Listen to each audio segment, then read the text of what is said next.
Well, as Gail mentioned, my name is Daniel Price, and I work here in the UGA Extension Office here in Cobb County. And I always like to open up every presentation with just a little bit of information about Extension in general. We were actually founded in 1914 with the Smith-Lever Act, and that was with the purpose of providing research-based, unbiased information to the public. And that's pretty important, especially when we originally came out to help farmers, because agriculture is extremely important, because if we don't have food, we don't have a whole lot. Now, today we're going to talk a little bit about troubled turf, which is a curious statement because I'll be perfectly honest, any turf in Georgia is going to be troubled, whether you know it or not. Now, some of the learning objectives for this presentation, we're going to talk about soil types and the stressors involved. We'll talk about the types of grass. Now, we will focus a little bit on cool season grass because October is right around the corner, but if you have a warm season grass like Bermuda or Zoysia, this will still be very relevant. We're going to talk a little bit about sunlight. We're also going to talk about maintenance, irrigation, and give you some helpful resources that you might be able to access or even come into the office here and find. Now, normally when I give this presentation in person, I open up with the question of, does anybody know why it's hard to have a turf grass here in Georgia? Well, I don't have that option here of asking you, so I'm just going to simply put it out there. It's not natural. Before we showed up, there were no Great Plains of Georgia. There was just all forest land with temporary grasslands caused by forest fires. Of course, those would become pine forests, and then they become hardwood forests, and the cycle would just re-go over again. But when we maintain a turf lawn, we stop that cycle. So we're creating a very unnatural environment in our own lawns. Now, there's three primary soil types we're going to talk about. There's clay soil, which I'm sure all of you are very familiar with. Sandy soil, which we have a lot of, but that's going to be further south in Georgia and closer to the coastline. And then loamy soil, or the stuff that we might buy at stores, because we certainly don't have it in our soil around here, or we might cultivate in our own garden.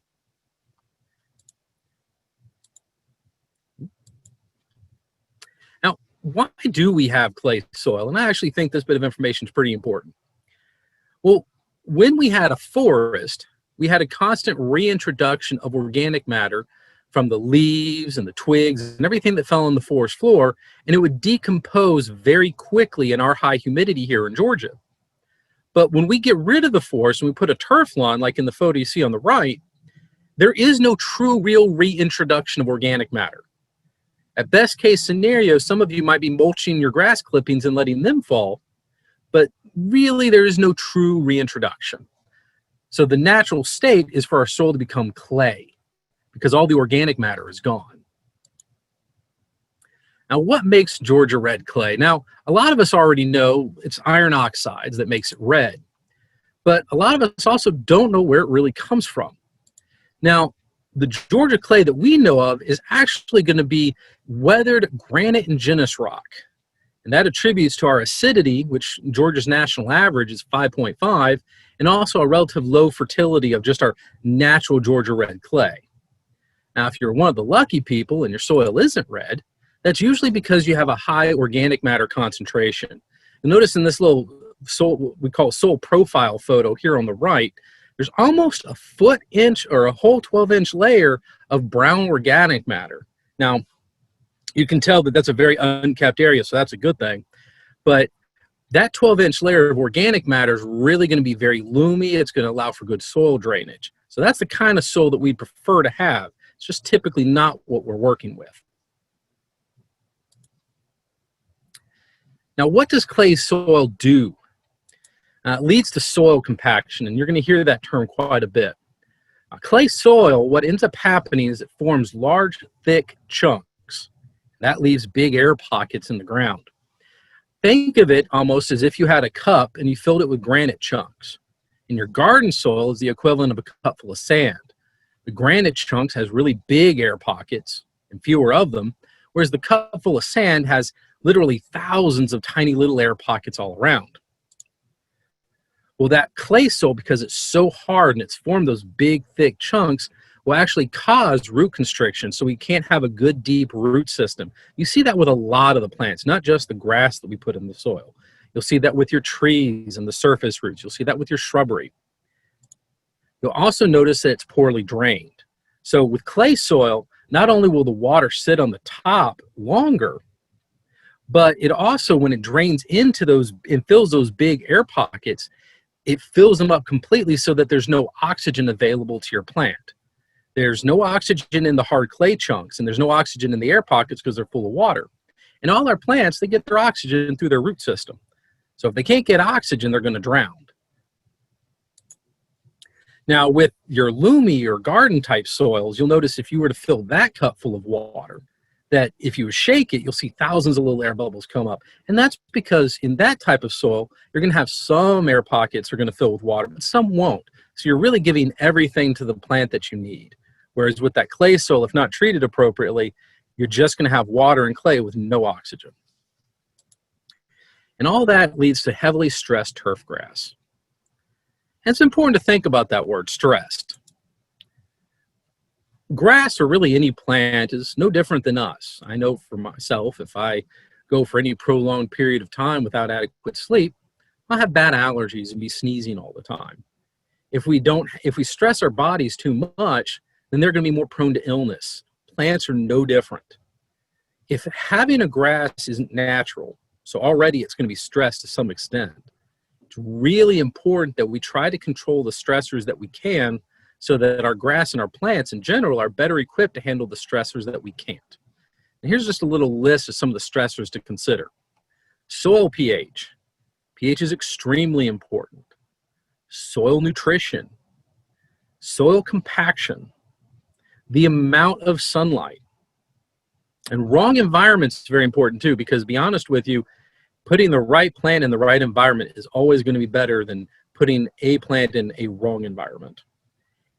I say incorrect amount of water because realistically, if a plant's not getting enough water, or is getting too much water, that's not always our fault because we can't control Mother Nature. And this spring and also 2018 spring have been extremely wet. Disease, fungal issues, viral and bacterial, and also extreme temperatures like last year where we had mid-90s all the way into the mid of October. Now let's talk a little bit about the types of turf grass. Now, there's two primary categories for turf grass. You have your warm season grasses, Bahia grass, Zoysia, Bermuda, Centipede, and St. Augustine. And these are going to grow best when it's 80 to 95 degrees outside. That's when you're going to have a right soil temperature for them to really push growth. Your cool season grasses like tall fescue, which is very prominent here in Cobb County, that's going to grow best when our outside temperature is about 60 to 75 degrees. Now, growth patterns are also extremely important to consider when you're putting a grass in. Now, there's three primary ways grass is going to grow. You have rhizomes, which are runners underground, stolons, which are runners above ground, and then a bunch grass. That's similar to tall fescue, where it has no runners. So it's really only going to germinate wherever you put seed, and it's not going to spread. That's important to think about because some grasses take advantage of multiple growth patterns, like Bermuda. It has both rhizomes and stolons. And that kind of attributes to why it grows so aggressively here in Georgia and can easily spread throughout your landscape. The downside is if you have a lot of ornamental islands, that means your Bermuda grass is going to creep into your islands all the time. Whereas with, let's say, tall fescue being a bunch grass, it's only going to be where you seed it. So it's not going to spread itself in your landscape. I'll talk a little bit more about tall fescue. Tall fescue, as I mentioned, is a bunch grass. You'll notice in this chart here on the right, it has relatively good high temperature tolerance. Now, that almost looks like it says excellent, but to be perfectly honest, it's relatively good for what it is. It has relatively good low temperature tolerance, especially considering it's a cool season grass. It has relatively good drought tolerance. It doesn't handle low mowing heights. And it does okay with low fertility and does pretty well with shade. And to be honest with you, it's one of the best grasses for wet soils. Now, it says partial shade. And it's always important to consider what is sunlight. And we're going to talk a little bit more about that in the presentation. But when I say partial shade for tall fescue, That means it can handle some sunlight being filtered through tree shade. Whereas other grasses may be able to handle less sunlight than tall fescue, but it can't be filtered at all through anything. Another popular thing about tall fescue is, unlike your Bermuda and zoysias, it actually stays green year round. So some people always want to have that green lawn no matter what. And here's a picture of tall fescue. It's a wider blade.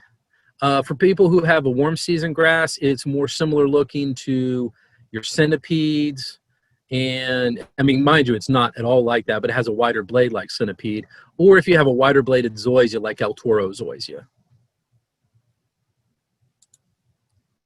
Now, this is the tall fescue lawn calendar, which is essentially the polar opposite of a Bermuda or zoysia or any warm season grass.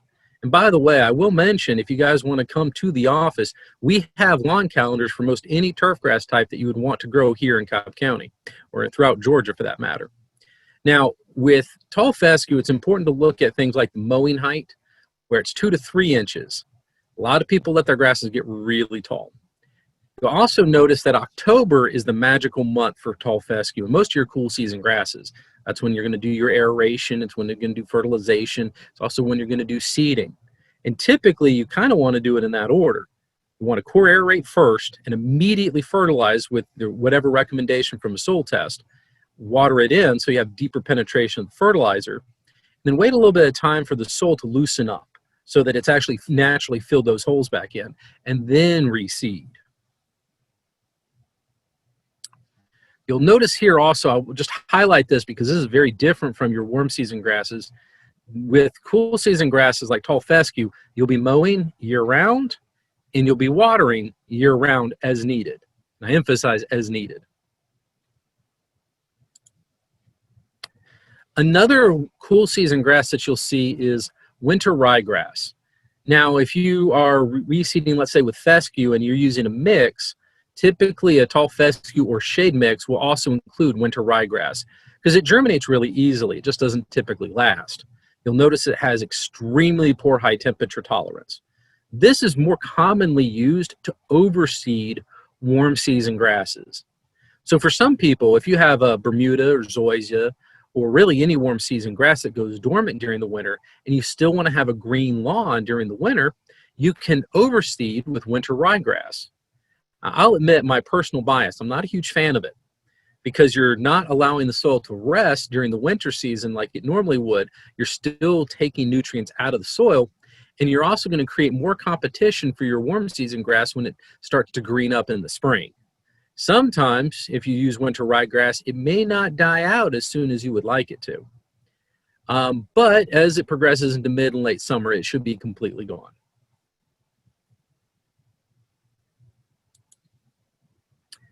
Here's a picture of winter ryegrass. It does have a really nice soft look to it, but it's just not good at lasting. Let's talk a little bit about sunlight. I mentioned it just previously as well. How do you gauge direct sunlight?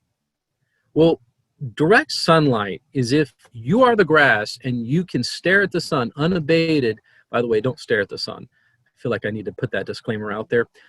If you could stare at the sun with absolutely no trees or anything abating it whatsoever, that's pure sunlight.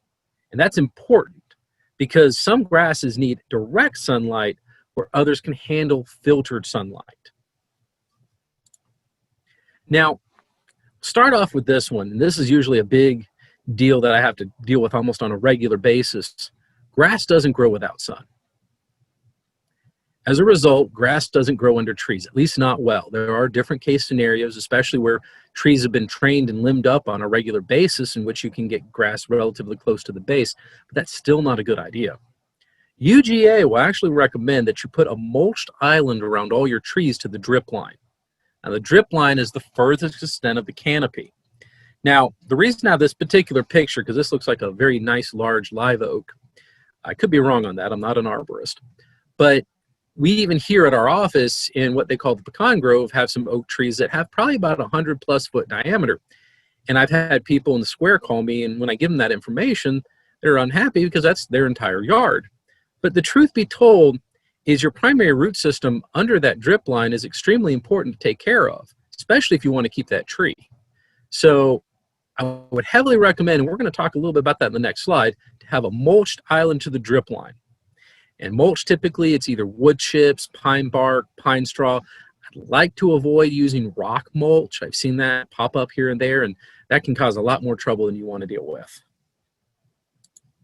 Now, some of the reasons why you want to have that mulched island. Well, first, as I mentioned previously, grass needs sunlight. So generally speaking, grass isn't going to grow well under a tree, so why fight a losing battle? It's just a waste of time and money. But also, you're reducing nutrient competition, both for the grass and for the tree. Now, generally speaking, with large mature trees, they have very expansive root systems. So they're usually relatively drought tolerant, and they have a very large area in which they can pull their nutrients from. But in situations where we're going through consistent drought and it's very hot, I would say it is important to conserve the water that falls under the tree for the tree. If you look at the Georgia Forestry Commission's guidelines for watering trees in drought conditions, if you have a large tree like this one here that might be up to 3 feet in diameter at the trunk, you need to water it roughly about 2,300 gallons of water a week to equal the equivalent of 1 inch of rainfall. Realistically, no one does that. So we really want to conserve that water for the tree so that we can have a healthy, beautiful tree. You want to avoid damaging the tree's roots. Now, this goes back to our clay soil. Because we have this hard, compacted clay soil, you're going to see a lot of surface roots around your trees. And those are important. They help not only with structure, but also getting oxygen for the tree. And naturally, if we have grass growing all around them, our tendency is to mow that grass. I've done this myself. And when you do that, you can easily mow over those roots and damage those roots. Well, what's worrisome about that is when you damage those roots, if they don't heal properly, you can introduce rot into the core of the tree and never know it. The tree's living tissue, the xylem and phloem, is on the outer edges. So you could be rotting out the center of the tree and never know because the tree is still greening up and looking beautiful every year. So you want to protect your tree because realistically, removing a tree in a home is very costly. And also, trees don't grow up overnight. They're important parts of our landscape if we want them. And they can look absolutely beautiful, and we really want to protect and cultivate our trees. You also can avoid using the wrong chemical. Now, naturally, if you want a monoculture lawn, whether it's a pure zoysia lawn or a pure fescue lawn, you will be making some chemical applications. Now, one of our jobs here in Extension is to help you so that you can minimize your chemical applications, both saving money for yourself and making sure that they're doing the job you want them to. But at the same time, when you start putting out broadleaf weed killer, be it pre-emergent or post-emergent, trees kind of fall into the same category as broadleaf weeds. So if you start putting a lot of broadleaf weed killer around the drip line of a tree, it's going to take those chemicals up and can easily damage the tree. And I've seen that happen quite a bit. So you want to avoid using your chemicals directly within the drip line of a tree. Now, going back to turf grass, here's just a graph of some, and I emphasize this, lab-tested hour minimums for sunlight. So when it says Xeon zoysia can handle 4.5 to 5 hours of sunlight, that's specifically referring to in optimal perfect conditions, which is not realistic to a homeowner. I mean, we just do not have those conditions in our yard. But again, sunlight alone can be one of the biggest stresses on our grass. So if we're trying to work on growing grass in the minimums, we really need to have everything on point. So we need to have our soil nutritional value, we need to have our pH right, we need to make sure our watering schedule is good, we need to make sure our maintenance is good. I'm going to leave this up for just a few seconds why people might look at this to try to compare with their existing turf grass. I will highlight the fact that zoysias need direct unabated sunlight. So when you give zoysia sunlight, you don't want to give it filtered tree shade sunlight. You want to give it full direct sunlight, even for that little bit. Whereas with tall fescue, that can handle, it needs more sun, but it can handle some of that being filtered through tree shade. And that makes a pretty big difference when you're designing or deciding which grass to put into your landscape. Centipede, a popular grass as well. That one's going to be 6+, but I would really tell you 8+ is the best for centipede. It's a full sun grass just like Bermuda. And then if you want to go with Bermuda because you want drought tolerance, but you want to put something that's a little bit more shade tolerant, you could consider Tiff Grand or Tiff Tough, both of which are commonly used in golf courses. So let's talk a little bit about maintenance. And this is extremely important because I've talked a lot about compacted clay soil, but I haven't talked a lot about how to fix it. Core aeration is probably the single greatest thing you can do to your turf grass to reduce soil compaction. There's a lot of different aerators out there, but core aeration is probably the best. And I say probably. There's still research being done on different options, but I kid you not, from the specialists at UGA, there is no replacement for core aeration right now. So core aeration, you're taking the plug, about 5 to 6 inch plug, about the size of a shotgun shell, out of the soil. And you're allowing the soil time to fill that back in, to loosen the soil. That reduces soil compaction. The looser soil, having more holes inside, increases soil drainage. So when you have issues where you have too much water on the soil, whether you can control that or not, core aeration will allow that excess water to drain off easier. It also loosens the soil to enable deeper root growth. It allows for deeper fertilizer penetration if you do it immediately after, before those holes fill in. Now, this kind of comes into a whole little circle. So if you, and I haven't really talked about irrigation yet, so I'm going to briefly mention that in this circle. So if you core aerate, you've loosened the soil. You've given the ability for your grass to have a deeper root system, but now you've got to encourage it to make a deeper root system. And that's where watering appropriately and fertilizing immediately after you core aerate is going to give you that encouragement. Now, for cool season grasses and warm season grasses, that's going to make them more drought tolerant, more disease resistant. It's also going to allow them to have a wider area in which they can get their nutrients from. So all around healthier lawn. And then for the warm season grasses particularly, a lot of those major root systems that go deeper into the soil will typically die off when the grass goes dormant. And that'll actually contribute to an addition of organic matter into the soil. Not be a lot, but over the years and years that you do this cycle, it will be something substantial, something that will add an addition in helping you have a beautiful turf. Now, mowing. One of the important things is appropriate mowing height. Now, for tall fescue, it actually wants to be mowed 2 to 3 inches. But for your zoysia, Bermuda, all your warm season grasses, they want 1 to 2 inches. Now, I'll be honest with you, I don't think I have ever seen anyone bring a chunk of sod into our office with an issue that's actually been mowed appropriately. I hate to say that, but it's true. And I'm guilty of not mowing appropriately as well. I've done it myself. But when you're dealing with your grass, you need to be able to have it low so that it can encourage itself to grow both horizontally and vertically. And also, you want to be able to get sun penetration to almost the entire blade of grass. Now, we even have some demonstrations here in the office of different types of turf grass, and currently my Bermuda is a little tall. I need to cut it. But if you look at the Bermuda, you can see that lower layer that's starting to brown out. And that's because it's not getting access to sunlight. And that can be a serious issue. In fact, I'll mention a brief story that a long time ago, probably about the first year I was working in this office, I was helping a gentleman who had a zoysia lawn. And if you're listening to this presentation, I apologize for mentioning this. And they brought in a sample that was about 6 inches high, a beautiful lush green at the top, but he had had issues where spots in his yard were starting to die out. And I explained to him that he was growing it very, very high. I mean, the recommended, if it's healthy, is to recommended mowing height is 1 inch. And I explained to him how he needs to gradually bring it down to 1 inch. He did not do gradual. He wanted instant gratification. And to be honest with you, in the end, he sent me a very nasty photo where it showed a beautiful green zoysia lawn and one strip of pure brown that led all the way through his yard behind his push mower. Eventually, it greened back up. It did survive, but it is important to mow it at the appropriate height to avoid a lot of dead under canopy. Now, mulching or bag. If you mulch, you want to make sure that you have a sharp blade that has a mulching blade on it, or a sharp mower that has a sharp mulching blade on it. That's going to cut up the pieces small enough and fine enough so that they can decompose relatively quickly, so they won't contribute to thatch. If you bag, you will need to fertilize more. In fact, on the soil test results to our office, it will tell you that you need to increase your fertilizer application rate by 30% if you bag all your clippings. Also, it's extremely important to check your grass to make sure your blades are sharp. Typically, you're going to sharpen your blades at least once a year, but if you have Bermuda, you might consider it twice a year because you do mow more often during the summer.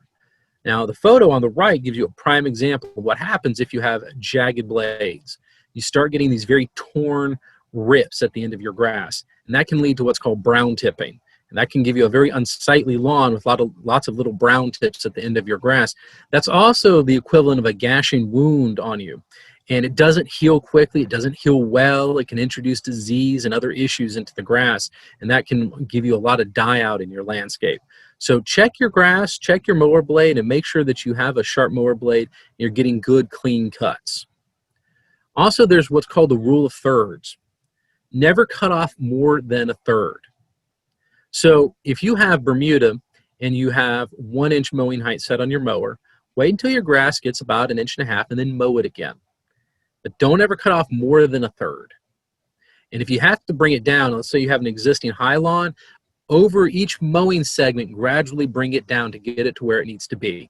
You usually want to have your turf grass at the minimum recommendation that's on your lawn calendar, with the exception of issues such as uneven land or surface, and also if your grass is in a stress situation. So for hot summer months for tall fescue, you're going to leave it at 3 inches as opposed to 2. Or if you're not watering your lawn, and let's say you have a Bermuda lawn or zoysia lawn, and you're just letting it get natural irrigation, and it's gone for prolonged periods of time without water, you're going to let it grow to 3 or 2 inches as opposed to 1. Also, rotary versus reel mowers. A rotary mower is pretty much what most of us have, and they do a good job. Usually the lowest setting on a rotary mower is about 1 inch.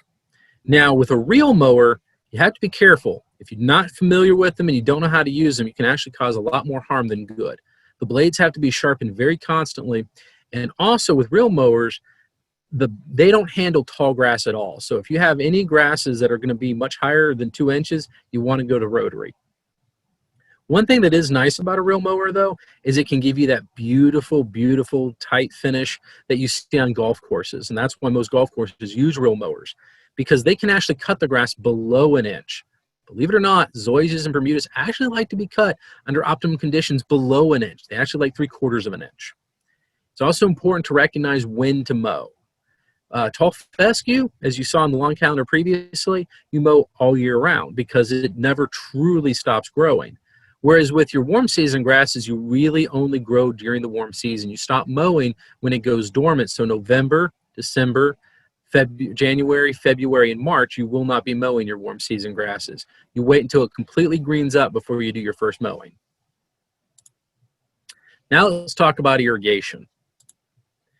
How much water should you give your lawn?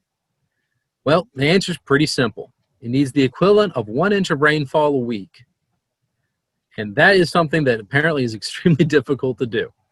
Now, there's a lot of different irrigation systems out there, and that's an entire presentation by itself. But I will say, no matter what sprinkler system you have, if you're not familiar with how much water it's putting out, just take a couple of empty tuna cans, put it out around the sprinkler system, turn it on, and see how long it takes to fill those tuna cans. The idea is you want to give your grass 1 inch of rainfall or water a week if it doesn't get that in rain. That at one time will allow it to soak in deeper in your aerated lawn to, again, encourage your grass to have a deeper root system. Best time to water? Well, for grass, it's going to be between 5 a.m. and 9 a.m. in the morning. Now, I mentioned this because I did talk about trees and them losing nutrients to grass.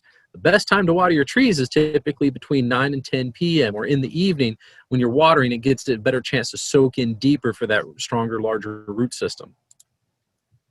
Now, what are some exceptions to that 1 inch a week rule? Cool season grasses. So as an example, your tall fescue, they tend to suffer, especially in the very peak heat season of your summers, especially when we have a lot of 90-degree weather consistently with not a lot of rainfall. You might want to consider doing 1.25 inches a week as opposed to just 1 inch of water. Your warm season grasses in a winter drought condition, you might want to give them 1/2 inch of water every 2 weeks. That's if no rain occurs throughout the winter season. That's just enough to dampen the crown and keep the core of the grass alive. Newly sodded lawns. Now they're going to typically, if you get a newly sodded lawn or have a sod company come out and do your lawn, they're going to give you some instructions for watering. And I will tell you, follow those instructions as opposed to on this presentation, because they're the ones guaranteeing your product. I will mention, however, though, you need to pay attention to the weather still. I've had situations where people's sodded lawns have completely died out because they followed the watering instructions to the T, but they continued to do that despite the fact that it was also raining a lot. So it's important to keep that in mind when you have it sodded.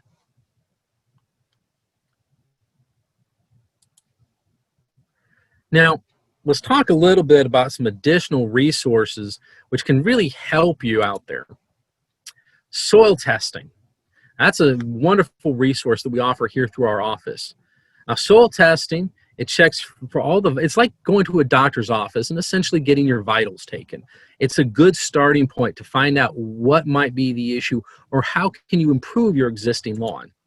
So some of the things that it's going to check for you, it's going to check your soil pH, which is extremely important.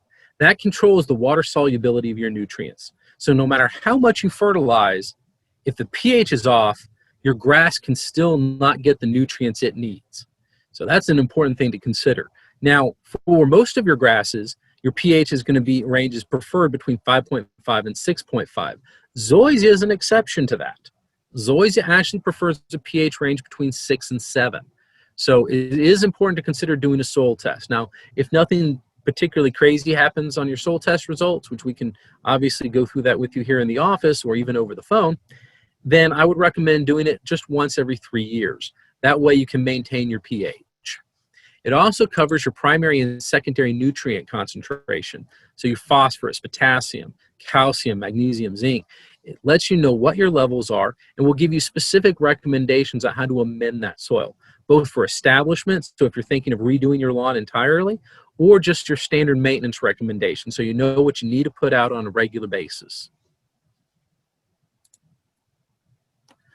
Another resource that we offer here in the office is weed identification. We also can give you control information on how to control those weeds. Everybody hates weeds. But at the same time, weeds are extremely helpful because weeds tell us a lot about your soil. So weeds are a good indicator to let us know what's wrong with the soil because typically in a good, happy lawn, weeds really don't exist. Bermuda, zoysia, they do such a good job of choking weeds out when they're happy because they grow so thickly and so tightly together. So when we have weeds, it's good to know why it's there, and weeds are good indicators for that. So quickly as an example, clover. A lot of us have dealt with clover. It's a broadleaf weed in our landscape. Well, clover likes to grow in soil that has low fertility. Clover also likes to grow in soil that's compacted and poorly drained. So if you have a lot of clover in your lawn and you contact our office, that lets me know that these are some of the issues that need to be corrected environmentally to make your grass happier. Because if you just make a chemical application, you'll kill the weed, of course, but you're not going to improve the quality of your lawn. And you're going to continue to have more dead patches in your landscape that are then going to fill in with more weeds. So it's not only important to deal with the chemical aspect, but also the environmental aspect. If you deal with the environmental aspect, it saves you a lot of money on the chemicals.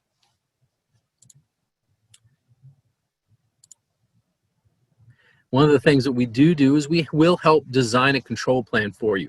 Also with our lawn calendar, help kind of give you a schedule of when to make your preventative applications as far as weed killers, which can help reduce the chance that some might pop up. Another great resource that we offer is a plant pathology testing. Now this is extremely helpful, even for me, because it's extremely hard to identify some of the turfgrass diseases that you can have pop up in your landscape. Many of them actually look very similar because they actually, guess what, all result in dead grass, particularly when you're dealing with brown patch. There's a lot of diseases that look all the same. So one of the things that we offer in one of our services is a plant pathology test. You can bring a 6 by 6 inch cut of sod out of your landscape, typically taken at the edge of the diseased area.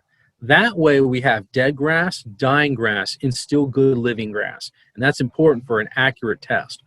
And with that, we can send it to our plant pathology lab in Athens, and they can identify exactly what pathogens are there and what you need to do to actually get rid of them.